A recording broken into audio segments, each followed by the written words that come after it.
second grade. So nice to have you back. We're on chapter 4 in Junie B. Jones and the Stupid Smelly Bus already. And I added things to our paper here. We found out on the bus that she loves backpacks. You're going to find out today what color she does not like. Her problem, we know she's afraid of the bus. It was hot on the bus. She didn't have a friend on the bus. She still has the same problem. She does not like the stupid smelly bus. Okay, today Kit Kat is joining us. We have a friend in second grade who has a cat named Kit Kat, and I love that name so much, I thought I'm going to name my cat Kit Kat. And also, remember my heart, I just love second grade. I love second graders. They are so amazing.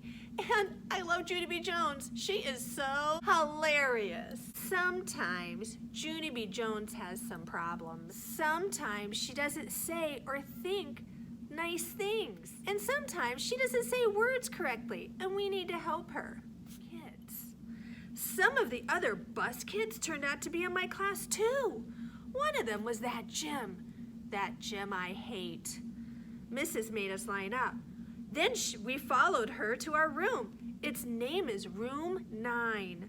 There were other kids waiting by the door. When Mrs. unlocked it, everyone squeezed in all at once.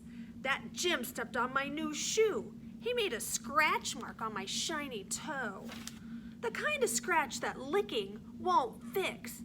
Hey, watch it, you dumb Jim! I hollered at him. Mrs. bent down next to me. Let's try to use our quiet voice while we're in school, she said. I nodded nicely. I hate that Jim, I said in my quiet voice. After that, Mrs. clapped her loud hands together very loud. I want everyone to find a chair and sit down as fast as you can, she said. That's when I ran to the table with the red chair. Only guess what? There was already someone sitting there. A girl with little red fingernails. And so I tapped on her and said, I would like to sit there, I think.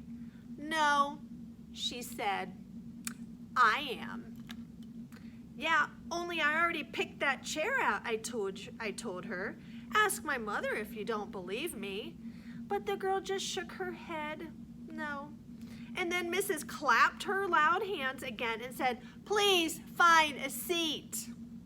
And so then I had to quick sit down in a stupid yellow chair. The same stupid color as the stupid yellow bus. You shouldn't really say stupid. After that, Mrs. walked to a big closet in the back of the room. It's called the supply closet. She got out boxes of new pointy crayons and some white circles.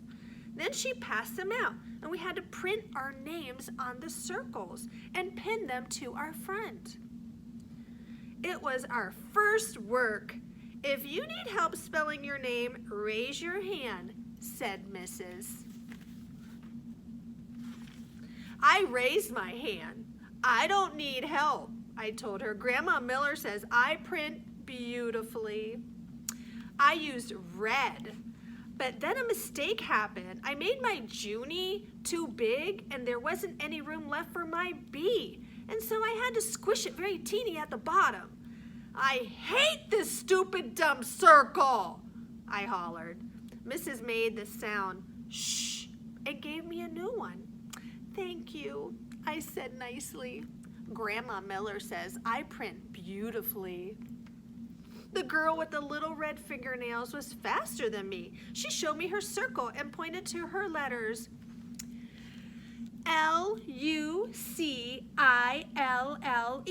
That spells Lucille, she said. I like that name of Lucille, I said, because guess what? Seals are my favorite animals, that's why. Then Mrs. passed out drawing paper, and we drew pictures of our family. Mrs. put a happy face sticker on mine. It was very good, except I made my father too teeny and my mother's hair look like sticks. After that, Mrs. took our class on a walk around the school. Everyone had to find a buddy to walk with. My buddy was Lucille. We held hands. The boy I can beat up was right in front of us. His buddy was that Jim. That Jim I hate. The first place we walked to is called the Media Center. My mother calls it a library. It's where the books are. And guess what? Books are my very favorite things in the whole world. Hey, there's a jillion of them in here, I hollered, feeling very excited. I think I love this place. The librarian bent down next to me. She said to use my quiet voice. Yeah, only guess what? Right now I just like the kind of books with pictures, but Mother says when I get big, I'm going to like the kinds with just words and also stewed tomatoes. The boy I can beat up said, shh. I made a fist at him. Then he turned around. Shouldn't make fists at people. After that, we went to the cafeteria. The cafeteria is where kids eat lunch, except not when you're in kindergarten. I said it smells yummy in here, just like paschetti and meatballs. Spaghetti. P.U., I smell you, said Jim. He had turned around and held his nose. Lucille laughed very hard, and so I stopped holding her hand. The next place we went to was the nurse's office. It was so very cute in that place. There were 2 little beds where you get to lie down and 2 little blankies that are the color of plaid. Our nurse doesn't look like a nurse. She doesn't wear white clothes and white shoes. Our nurse is just a regular color. Lucille raised her hand. My brother said that last year he came here and you let him take off of his shoes. And he got a drink of water and just his socks. That Jim turned around again. P.U., I smell your feet, he said to Lucille. This time Lucille stuck out her tongue at him. After that, we held hands again. What friend did Junie B. Jones make? Lucille. And did you hear about the color that she hates? Yes, it's yellow like the stinky, smelly bus. Oh, do you know what color she likes? Red. She loves red. And what is her favorite thing in the whole wide world? She loves books. That ended chapter 4 of Junie B. Jones and the Stupid Smelly Bus. And tomorrow is chapter 5. It's called Principal. I'll see you tomorrow.